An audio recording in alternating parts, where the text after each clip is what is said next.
हमारे स्वर्गीय पिता, हम धन्यवाद करते हैं, एक बार फिर आपने मौका दिया, हम आपके चरणों में हैं पिता। विनती करते हैं प्रभु, इस क्लास में भी आपका आत्मा हमें समझाए प्रभु। जो विषय हम सीख रहे हैं नए नियम में, अनुग्रह की वाचा किस प्रकार कार्यकारी है प्रभु, इन बातों को समझने के लिए आप हमारी सहायता करें प्रभु, ताकि हम आपकी आवाज़ को सुने, हमारा चाल चलन बदले, हमारा व्यवहार बदले, हमारा जीवन बदले और आपको प्रसन्न करने वाला जीवन हमारा हो सके। बाप, आपके हाथ में हम अपने जीवन सौंपते हैं। हम मिट्टियों को सुबह के पहर में अपने हाथ में ले। धन्यवाद करते हैं, आपने हमारी प्रार्थना को सुन लिया है। यीशु मसीह के पवित्र नाम में मांगते हैं, आमीन। अनुग्रह की वाचा नए नियम में किस प्रकार कार्य करे। इससे पहले हमने पुराने नियम की वाचा के विषय में सीखा था, पुराने नियम की वाचा किस प्रकार कार्यकारी है। तो अभी हम सीख रहे हैं कल से अनुग्रह की वाचा नए नियम में किस प्रकार कार्यकारी है। इसमें जो सबसे पहली बात हम देख रहे हैं, सुसमाचार प्रचार करने की आज्ञा हमारे प्रभु ने हम सबको दी है। सुसमाचार प्रचार करने की आज्ञा दी है। और हम देखते हैं सुसमाचार प्रचार की जब बात आती है, सुसमाचार की जब बात आती है, ये प्रभु यीशु मसीह का महिमा में, तेजों में सुसमाचार है। ग्लोरियस गॉस्पल, यीशु मसीह का तेजों में सुसमाचार है। और जब ये तेजों में सुसमाचार एक व्यक्ति पर पड़ता है तो ये कुछ प्रकट करता है, इससे कुछ बातें प्रकट होती हैं। सबसे पहली बात क्या प्रकट होती है? सारा संसार दोषी है, सारा संसार, सारी मानव जाति दोषी है। कौन प्रकट करता है? ये तेजों में सुसमाचार प्रकट करता है। और फिर हम देखते हैं, दूसरी बात हमने देखा था, पाप की मजदूरी मृत्यु है। यानी इंसान जो पापी है उसको मौत की सज़ा मिलना अवश्य है। और मौत की सज़ा एक ही बार मौत नहीं है, शरीर की मौत मौत नहीं है, बल्कि मौत का मतलब है परमेश्वर से हमेशा के लिए अलगाव। हमेशा के लिए एक व्यक्ति परमेश्वर से दूर हो जाता है, हमेशा के लिए दूर हो जाता है, वो है मृत्यु। जन्म जब लिया, जन्म से ही परमेश्वर से दूर है, इसलिए आत्मिक हालत में, मरी हुई हालत में पैदा हुआ है, आत्मिक रूप से मरा हुआ पैदा हुआ है। जबकि शरीर में तो जिंदा है, लेकिन आत्मिक रूप से मरा हुआ का मतलब परमेश्वर से दूर है। और जब अंतिम न्याय होगा, सफ़ेद सिंहासन का जब न्याय होगा, अगर जीवन की पुस्तक में नाम लिखा हुआ नहीं मिला, यानी यीशु मसीह के द्वारा यदि उद्धार नहीं पाया, तो हमेशा के लिए आग और गंधक की झील में डाल दिए जाएंगे। उसके बाद फिर परमेश्वर से मेल करने का दोबारा कोई मौका नहीं, फिर कोई मौका नहीं, फिर पश्चाताप का कोई मौका नहीं, फिर मन फिराव का कोई मौका नहीं। चाहे कितना भी उधर पछताते रहें, मन फिराते रहें, कोई अवसर नहीं है फिर उस मौत से छूटने का, फिर कोई अवसर नहीं है। जब तक शरीर में है तभी तक मौका है। जब तक शरीर में है, एक मरा हुआ व्यक्ति भी प्रभु यीशु मसीह के द्वारा जीवन पा सकता है। आज तीसरी बात इसमें हम देखेंगे, पाप का भुगतान करना पड़ेगा। ये बात हम सीखेंगे। सबसे पहला, सारा संसार दोषी है। दूसरा, पाप की मजदूरी मृत्यु है। तीसरा, अब ये जो पाप इंसान ने किया है, नाप के हिसाब से, जैसा किया है उसके हिसाब से दंड अवश्य मिलेगा, भुगतान करना पड़ेगा।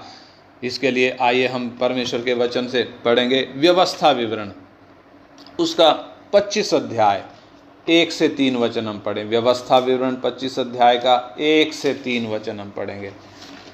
व्यवस्था विवरण 25 अध्याय का 1 वचन से 3 वचन तक। ड्यूटरोनॉमी 25 1-3। यदि मनुष्यों के बीच कोई झगड़ा हो और वे न्याय करवाने के लिए न्यायियों के पास जाएं और वे उनका न्याय करें, तो निर्दोष को निर्दोष और दोषी को दोषी ठहराएं और यदि दोषी मार खाने के योग्य ठहरे तो न्यायी उसको गिरवाकर अपने सामने जैसा उसका दोष हो उसके अनुसार कोड़े गिन गिन कर लगवाए। आगे वह उसे 40 कोड़े तक लगवा सकता है, इससे अधिक नहीं लगवा सकता। ऐसा न हो कि इससे अधिक बहुत मार खिलवाने से तेरा भाई तेरी दृष्टि में तुच्छ ठहरे। हाँ, इधर जो व्यवस्था का नियम परमेश्वर ने इस्राएलियों को दिया है, क्योंकि परमेश्वर न्यायी है, इसलिए उसके नियम भी न्याय के नियम हैं। परमेश्वर पक्षपात नहीं करता, परमेश्वर गड़बड़ नहीं करता। जैसा जिसका दोष है वैसा ही उसको सजा के लिए परमेश्वर का नियम कहता है। इधर व्यवस्था में जो नियम दिया था, लिखा है यदि मनुष्यों के बीच में झगड़ा हो और वे न्याय करवाने के लिए न्यायियों के पास आएं और वे उनका न्याय करें, तो निर्दोष को निर्दोष और दोषी को दोषी ठहराएं। यानी निर्दोष को दोषी ना ठहराएं और दोषी को निर्दोष ना ठहराएं। अगर दोषी है तो उसको क्या ठहराएं? दोषी ठहराएं। आज की तरह नहीं है कि रिश्वत ले लो, दोषी को निर्दोष ठहरा दो, निर्दोष को दोषी ठहरा दो। आज की तरह नहीं है। परमेश्वर का कानून हमारे हिंदुस्तान के कानून जैसा नहीं है, इस धरती के कानून के जैसा नहीं है, बल्कि क्योंकि परमेश्वर न्यायी है, इसलिए उसका न्याय क्या कहता है? निर्दोष को निर्दोष ठहराना है और दोषी को दोषी ठहराना है। और 2 में लिखा है यदि दोषी मार खाने के योग्य ठहरे। मार खाने के योग्य ठहरने का मतलब क्या है? अगर उसका दोष ऐसा है कि वो मौत की सजा का हकदार नहीं है, मारे जाने के लायक नहीं है, बल्कि मार खाने के लायक है। यानी 2 प्रकार की सजा है, एक तो मौत की सजा, दूसरा मार खाने की सजा।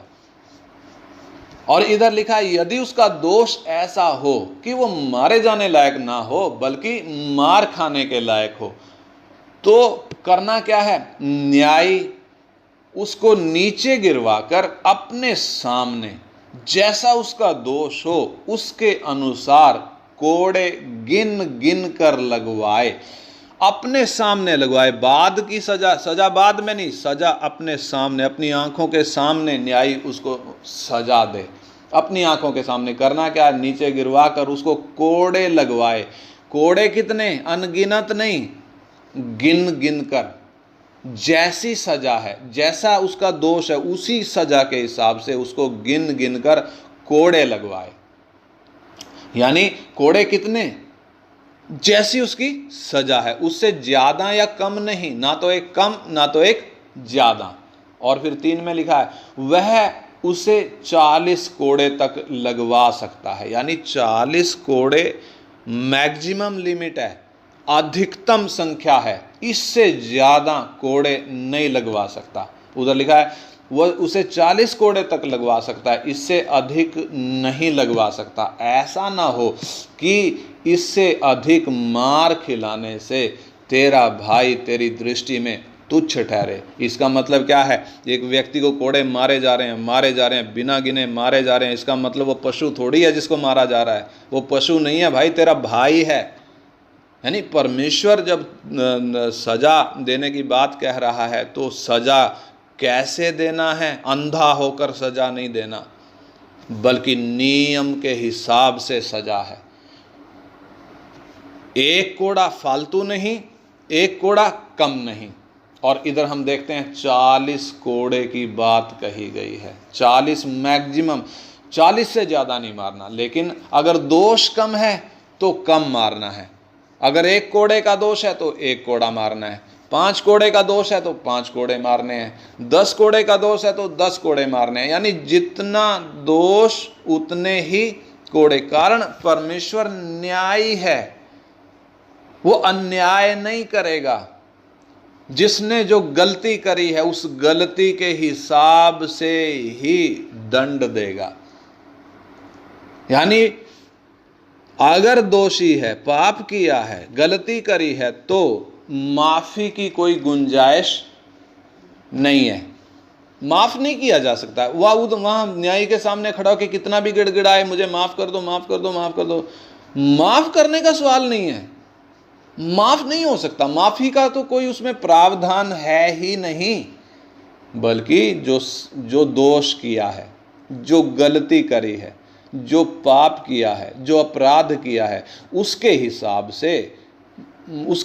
से सजा। अगर मार खाने का अपराध किया तो जान से मारना है, पत्थर मार कर मारना, जला कर मारना, या जैसे भी उधर नियम उस तरीके से मारना है। लेकिन अगर मार खाने के लायक दोष नहीं है, मारे जान से मारे जाने के, मृत्यु के दंड के लायक है यदि दोष नहीं है, खाली मारे जाने के, वो मार खिलाने के योग्य दोष है, तो उसको मार खिलाना है, कोड़े से उसको मारना है। और कोड़े भी 40 कोड़े से ज़्यादा नहीं मार सकते। हम प्रभु यीशु मसीह के विषय में देखें, जब प्रभु यीशु मसीह को कोड़े मारे गए, आप ध्यान दें, हमारे प्रभु यीशु मसीह को जब कोड़े मारे गए, कोड़े क्यों मारे गए हैं? इधर नियम इधर लिखा है, कोड़े क्यों मारे जाते हैं? जब सजा कौन सी है? मौत की सजा नहीं है, जान से मारे जाने की सजा नहीं है, तब कोड़े मारे जाते हैं। ऐसा नहीं है कि कोड़े भी मार दिया और क्रूस पर भी चढ़ा दिया, ऐसा नहीं हो सकता, कानून के एकदम खिलाफ है। हम देखते हैं हमारे प्रभु यीशु को कोड़े भी मारे गए, 39 कोड़े मारे गए हैं। 39 क्यों, 40 क्यों नहीं? 39 कोड़े अधिकतम है। 39 कोड़े भी कितने हैं? अधिकतम है। कारण 40 क्यों नहीं मारे जाते थे? 40 इसलिए नहीं मारे जाते थे क्योंकि जो कोड़े मार रहा है, अगर एक भी कोड़ा फालतू हो गया तो फिर वो कोड़े वापिस उसी को पड़ने हैं। इसलिए एक कोड़ा कम मारते थे कि कहीं ऐसा ना हो गिनती में एक कोड़ा फालतू हो गया हो, वो गुंजाइश ना रहे। इसलिए अधिकतम कोड़े कितने मारते थे? 39 कोड़े मारते। पौलुस भी कहता है मैंने 39 कोड़े खाए। यीशु को भी 39 कोड़े अधिकतम माने जाते थे। एक कोड़ा कम मारकर ये गुंजाइश छोड़ते थे कि कहीं गिनती में गड़बड़ ना हो, ज़्यादा ना हो जाए। 40 से 41 नहीं हो सकते, ये नियम कहता है परमेश्वर का। इसलिए 39 को अधिकतम माना जाता था। और यीशु को जब कोड़े मारे गए हैं, उसका मतलब क्या है? पिलातुस ने कोड़े मारने के लिए जब उनको दे दिया कि कोड़े मारकर छोड़ दिया जाए, पिलातुस का मकसद क्या है? क्योंकि पिलातुस ने यीशु में कोई भी दोष नहीं पाया था कि उसको जान से मारा जाए, इसलिए कोड़े मारकर उसको छोड़ देने का विचार था। लेकिन यहूदियों ने एक तरफ तो उसको कोड़े मारे गए हैं, दूसरी तरफ उसको क्रूस पर भी टांगा गया है। यानी पाप कितना खतरनाक है उसका अंदाजा हम लगा सकते हैं। परमेश्वर पाप को किस नज़र से देखता है उसका अंदाजा हम लगा सकते हैं। कोड़े मार कर भी संतुष्टि नहीं हुई है, क्रूस पर चढ़ाकर मार डाला है। यानी हमारे प्रभु को जो सजा मिली है मेरे और आपके पाप के कारण, मानव जाति के पाप के कारण यीशु को जो सजा मिली है, किसी और को अब तक वो सजा नहीं मिली। क्योंकि किसी को भी सजा मिलेगी तो कानून के हिसाब से मिलेगी, लेकिन यीशु को अगर देखें तो क्योंकि सारी मानव जाति का पाप उसके ऊपर था, इसलिए उसको ऐसा दंड मिला है जो किसी और को नहीं मिला। इसलिए लिखा है कि पाप से मुठभेड़ करते हुए, पाप से सामना करते हुए तुम्हारी ऐसी मुठभेड़ नहीं हुई है कि तुम्हारा खून बहा हो। जो पाप का जो जोर यीशु मसीह ने सहा है, दुनिया में किसी और ने आज तक सहा नहीं है। यानी जब पाप का वो जोर आता है, एक व्यक्ति गिर जाएगा, तेज तूफान आए तो पेड़ गिर जाता है। जब पाप का जोर आएगा तो एक आदमी सामने जिसके ऊपर आ रहा है वो तो गिर जाएगा। लेकिन हमारा प्रभु वो गिरा नहीं। परमेश्वर का वचन कहता है कि उस लास्ट में सब कुछ पूरा हुआ करके उसने अपने प्राण, उसने सिर झुकाया और अपने प्राण त्याग दिए। यानी उसका सिर कब झुका है? लास्ट में जब प्राण त्यागा तब उसका सिर झुका है। इससे हम क्या अंदाज़ा लगाते हैं? परमेश्वर का न्याय जो परमेश्वर ने व्यवस्था के द्वारा दिया है, परमेश्वर अन्यायी नहीं है, परमेश्वर न्यायी है। मैंने या आपने जैसा पाप किया उसके हिसाब से दंड देगा। इसलिए व्यवस्था में ये नियम था कि गिन गिन कर कोड़े लगवाने हैं, जैसी सज़ा है उसके हिसाब से, जैसा उसने काम किया है उसके हिसाब से। मार खाने के योग्य काम किया है तो उसको मार खिलानी है। अगर मृत्यु दंड के योग्य काम किया है तो उसको मृत्यु दंड दिया जाना है। इसलिए व्यवस्था में वो सारा प्रावधान परमेश्वर ने करके दिया था। कारण क्या उसके पीछे? क्योंकि परमेश्वर न्यायी है। मत्ती 11 अध्याय हम निकालें, हमारा प्रभु यीशु मसीह किस प्रकार कह रहा है। मत्ती 11 अध्याय उसका 20 वचन से 24 वचन हम पढ़ें। मत्ती 11 अध्याय 20 वचन से 24 वचन। तब वह उन नगरों को उल्हाना देने लगा जिनमें उसने बहुत से सामर्थ के काम किए थे, क्योंकि उन्होंने अपना मन नहीं फिराया था। हाय खुराजीन, हाय बेतसैदा, जो सामर्थ के काम तुम में किए गए, यदि वे सूर और सैदा में किए जाते तो टाट उड़कर और राख में बैठकर वे कब के मन फिरा लेते। परंतु मैं तुमसे कहता हूँ कि न्याय के दिन तुम्हारी दशा से सूर और सैदा की दशा अधिक सहने योग्य होगी। और आगे, हे कफरनहूम, क्या तू स्वर्ग तक ऊंचा किया जाएगा? तू तो अधोलोक तक नीचे जाएगा। जो सामर्थ के काम तुझ में किए गए हैं, यदि सदोम में किए जाते तो वह आज तक बना रहता। पर मैं तुमसे कहता हूँ कि न्याय के दिन तेरी दशा से सदोम की दशा अधिक सहने योग्य होगी। हाँ, इधर जो बात लिखी है ध्यान से समझें। न्याय के दिन तेरी दशा सदोम की दशा से अधिक सहने योग्य होगी। इधर हम देखते हैं हमारा प्रभु इस्राएल में जब सुसमाचार का प्रचार कर रहा है, अचंभे के काम दिखा रहा है, मरे हुओं को जिंदा कर रहा है, अंधों की आंखें खोल रहा है, लंगड़ों को ठीक कर रहा है, दुष्ट आत्माओं को निकाल रहा है, बीमारों को चंगा कर रहा है, कोढ़ियों को चंगा कर रहा है, झोले के मारे हुओं को ठीक कर रहा है। हमारा प्रभु ने बड़े सामर्थ के काम किए, सुसमाचार का प्रचार किया, आने वाले परमेश्वर के राज्य का संदेश सबको सुनाया, तो भी लोगों ने मन नहीं फिराया। हम देखते हैं लास्ट में जब प्रभु भोज हो रहा है, कितने लोग प्रभु के सामने बैठे हैं? सिर्फ 11। उससे पहले कितनी भीड़ उसके साथ चलती थी, लेकिन लास्ट में पकड़ाए जाने से पहले कितने हैं उसके साथ? 11 हैं। इससे क्या अंदाजा लगता है? लोगों ने मन नहीं फिराया। जो लोग जिन्होंने रोटी खाई उसके साथ, जिन्होंने मछली और रोटी के द्वारा बड़ी भीड़ को जब रोटी खिलाई गई है, जिन्होंने रोटी खाई केवल नहीं, जिन्होंने चंगाई पाई है, जिन्होंने उसके काम देखे हैं, वही क्या पुकार रहे थे?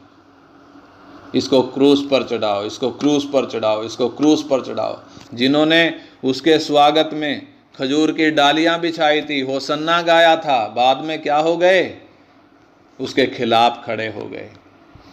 प्रभु कहता है, यरूशलेम के विषय में भी कहता है, हे यरूशलेम, हे यरूशलेम, मैंने कितनी बार चाहा कि मुर्गी जैसे अपने बच्चों को अपने पंखों के नीचे छिपाती है, मैं भी तुझे छिपा लूं, लेकिन तूने नहीं चाहा। ऐसे ही प्रभु उलाना देते हुए इस्राएल के शहरों के विषय में बोल रहा है, हाय खुराजीन, हाय बेतसैदा, जो सामर्थ के काम तुम में किए गए, यदि वे सूर और सैदा में किए जाते। सूर और सैदा कौन से हैं? ये इस्राएल के नगर नहीं हैं, ये अन्य जातियों के नगर हैं, सूर और सैदा। यानी जो सामर्थ के काम इस्राएल में किए गए, इस्राएली नगरों में किए गए, यदि वे अन्य जातियों में किए जाते, सूर और सैदा में किए जाते, तो वे टाट ओढ़कर और राख में बैठकर और कब के मन फिरा लेते, कब के मन फिरा लेते। परंतु मैं तुमसे कहता हूं कि न्याय के दिन, जब न्याय का दिन आएगा, परमेश्वर ने जो न्याय का दिन, श्वेत सिंहासन का दिन जो निर्धारित किया हुआ है, कहता है परंतु मैं तुमसे कहता हूं कि न्याय के दिन तुम्हारी दशा, इस्राएल के नगरों से कह रहा है कि तुम्हारी दशा सूर और सैदा की दशा से अधिक सहने क्या है, परंतु मैं तुमसे कहता हूं कि न्याय के दिन तुम्हारी दशा से सूर और सैदा की दशा अधिक सहने योग्य होगी। यानी कि सूर और सैदा को जो सौभाग्य नहीं मिला, कौन सा सौभाग्य नहीं मिला? उनको प्रभु ने जाकर सुसमाचार नहीं सुनाया। इस्राएल में जाकर खुद परमेश्वर खुद आकर इंसान के शरीर में आकर उनको क्या सुना रहा है? स्वर्ग के राज्य की बातें सुना रहा है। खुद आकर उनको व्यवस्था दे रहा है, आत्मिक व्यवस्था दे रहा है। जिस परमेश्वर ने सिनाई पहाड़ पर उनको व्यवस्था दी थी, वही परमेश्वर उनके सामने आकर उनको आत्मिक व्यवस्था दे रहा है। स्वर्ग के राज्य के बारे में बता रहा है, मन फिराओ क्योंकि स्वर्ग का राज्य निकट आ गया है। लेकिन जब उन्होंने मन नहीं फिराया, प्रभु कहता है सूर और सैदा की दशा तुम्हारी दशा से अधिक सहने योग्य होगी। और आगे भी कहते हैं 23 में, और हे कफरनहूम, क्या तू स्वर्ग तक ऊंचा किया जाएगा? नहीं, तू तो अधोलोक तक नीचे उतारा जाएगा। जो सामर्थ के काम तुझ में किए गए हैं, यदि वे सदोम में किए जाते तो वह आज तक बना रहता। परंतु मैं तुमसे कहता हूं कि न्याय के दिन तेरी दशा से, कफरनहूम की दशा से सदोम के देश की दशा अधिक सहने योग्य होगी। इस बात से हमें क्या अंदाज़ा लगता है? सोदोम अमोरा को प्रभु ने नूह के टाइम, अब्राहम के टाइम में दंड दिया था, जब लूत उधर रहता था। परमेश्वर ने सोदोम और गमोरा को दंड दिया था उनके अपराध के कारण, उनके पाप के कारण। लेकिन वो तो सिर्फ शारीरिक दंड था। अभी वास्तविक दंड तो मिलने वाला है। वास्तविक दंड कब मिलेगा? न्याय के दिन मिलेगा। वास्तविक दंड कब मिलेगा? जब सारी मानव जाति किधर खड़ी होगी? श्वेत सिंहासन के सामने खड़ी होगी। वो है वास्तविक दंड। तब कौन भी खड़े होंगे?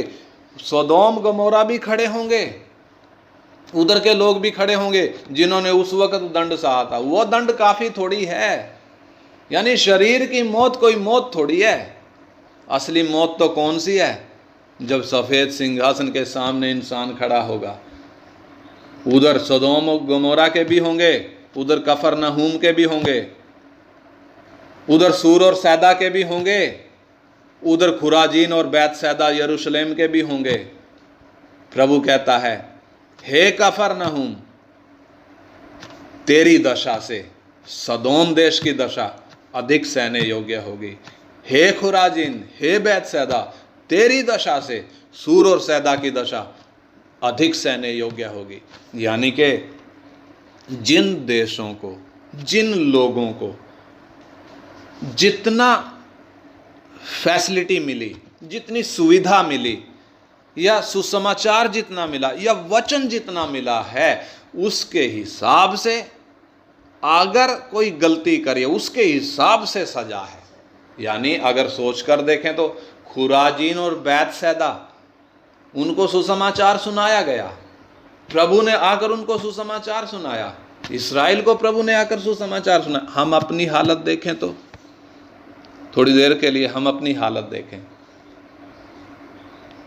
यरूशलेम के बीच में, इस्राएल के बीच में प्रभु 3.5 साल सुसमाचार प्रचार किया। और हम अपने जीवनों में देखें तो परमेश्वर खुद पवित्र आत्मा परमेश्वर खुद हमारे अंदर कब से आ रहा है? जिस दिन हमने मन फिराकर प्रभु को जीवन दिया तब से आया हुआ है।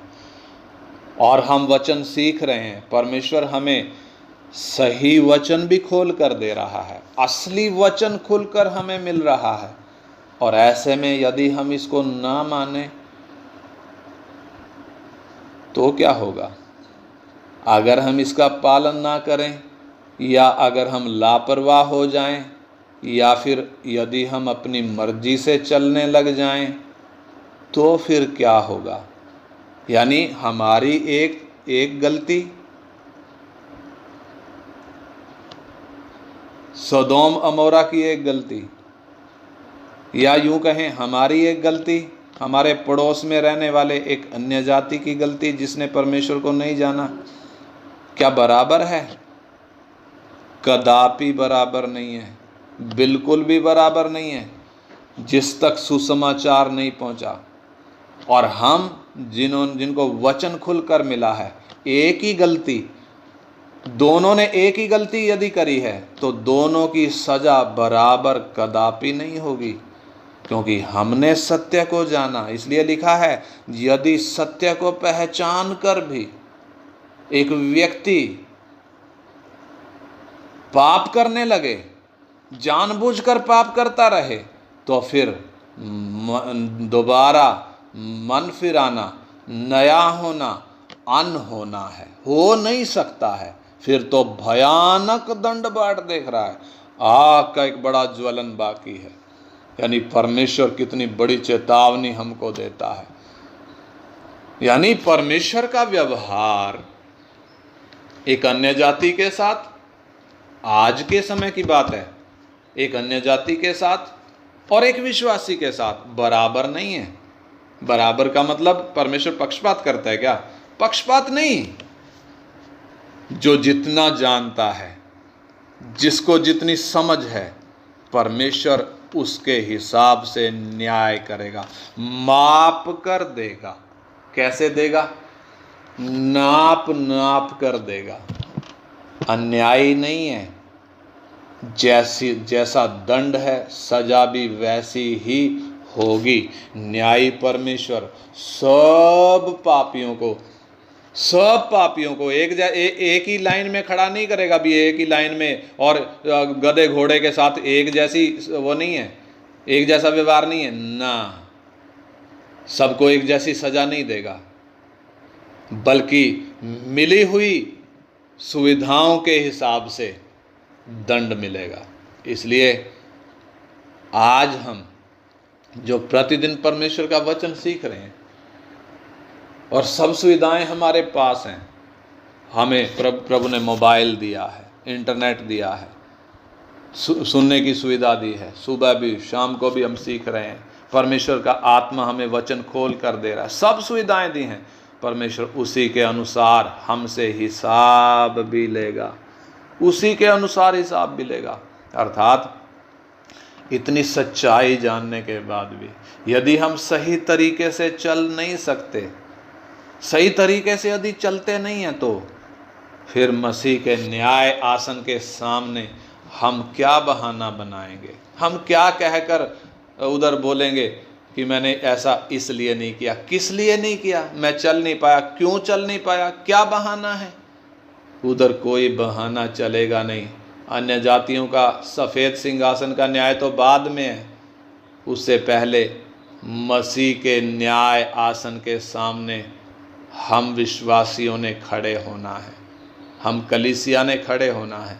हमारा न्याय किधर होगा? मसीह के न्याय आसन के सामने हम खड़े होंगे। फिर क्या बहाना बनाएंगे? यिर्मयाह 17 का 10 हम पढ़ें। यिर्मयाह 17 अध्याय उसका 10 वचन क्या कहता है? यिर्मयाह 17 अध्याय उसका 10 वचन। मैं यहोवा मन की खोजता और हृदय को जांचता हूँ, ताकि प्रत्येक जन को उसकी चाल चलन के अनुसार अर्थात उसके कामों का फल दूं। हाँ, यानी परमेश्वर अन्यायी नहीं है। परमेश्वर काम के हिसाब से फल देगा, चाल चलन के हिसाब से फल देगा। और आज परमेश्वर हर एक के मन की खोजता है हृदय को जांचता है।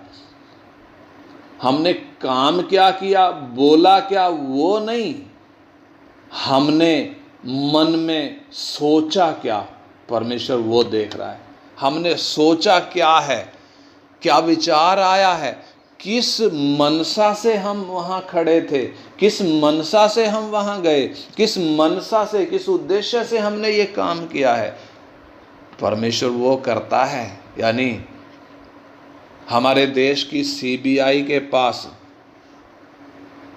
वो लेंस है ही नहीं कि किस व्यक्ति की मनसा क्या है उसको समझ सके, किस व्यक्ति के हृदय में कौन सा विचार है उसको देखने वाला लेंस सीबीआई के पास या अमेरिका की एफबीआई के पास नहीं है, लेकिन परमेश्वर के पास वो लेंस है। हर एक व्यक्ति के मन में विचार क्या है वो खोजता है, हर एक व्यक्ति के हृदय में क्या बात चल रही है परमेश्वर उसको जांचता है, और उसी के हिसाब से प्रत्येक का क्या करेगा, न्याय भी करेगा। मत्ती 12 अध्याय उसका 36 वचन हम पढ़ें। मत्ती 12 अध्याय का 36 वचन, 36, मत्ती 12 का 36।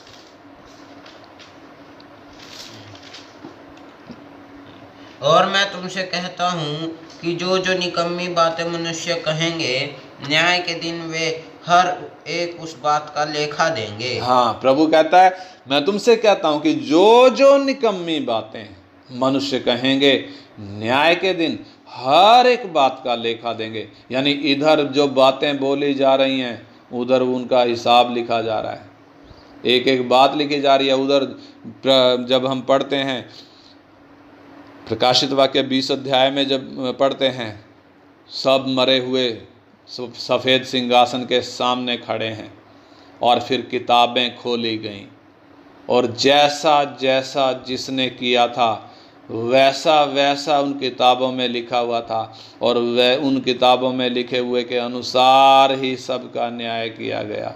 और फिर एक और किताब खोली गई, अर्थात जीवन की किताब, और जिस किसी का नाम जीवन की किताब में लिखा हुआ नहीं मिला वो सब आग की झील में डाले गए। यानी कि हर एक निकम्मी बात जो इंसान कहता है, हर एक निकम्मी बात, उसका लेखा परमेश्वर लेगा। 41 वचन से पढ़ें, 41 से।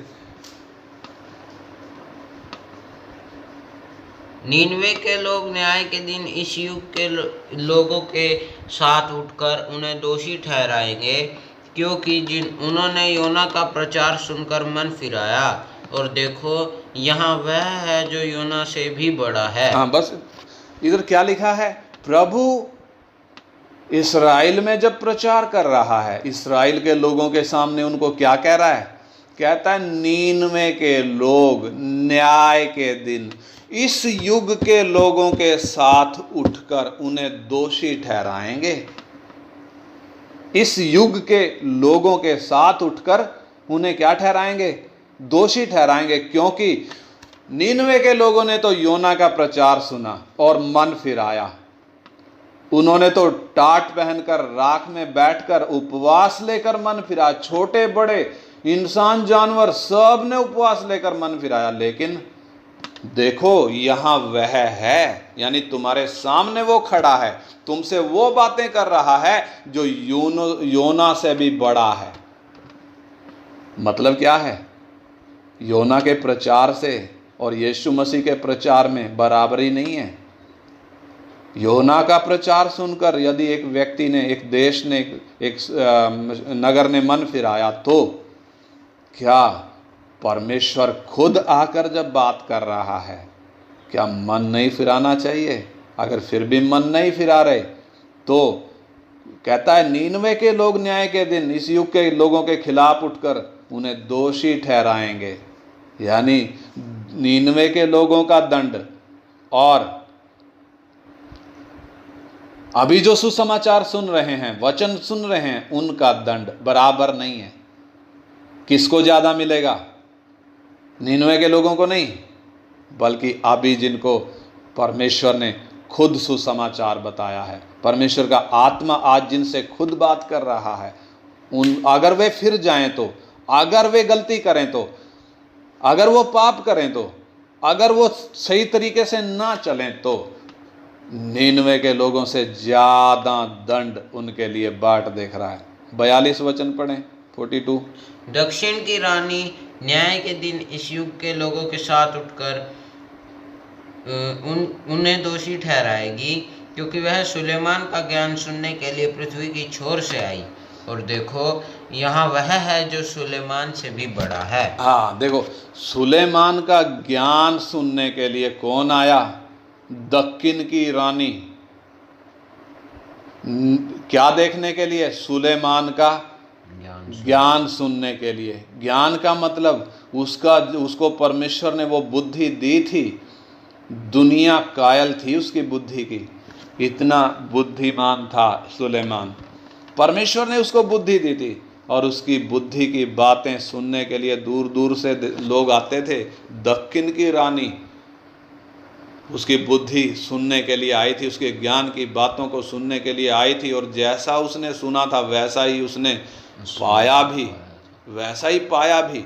और हम देखते हैं इधर हमारा प्रभु क्या कहता है, कहता है दक्षिण की रानी न्याय के दिन खड़ी होगी, इस युग के लोगों के साथ उठकर उन्हें दोषी ठहराएगी। कारण यहाँ वो है जो सुलेमान से भी बड़ा है। यहाँ वो है, वो बातें कर रहा है जो सुलेमान से भी बड़ा है। यानी सुलेमान को जिसने बुद्धि दी, वो खुद जब बात कर रहा है, अभी तुमसे कौन बात कर रहा है? जिसने सुलेमान को बुद्धि दी। यानी सुलेमान नहीं बात कर रहा तुमसे, तो वो बात कर रहा है जिसने सुलेमान को बनाया, सुलेमान को बुद्धि दी। यानी खुद परमेश्वर जब तुमसे बात कर रहा और फिर भी मन फिराना नहीं चाहते, तो वो दक्षिण की रानी तुम्हें दोषी ठहराएगी।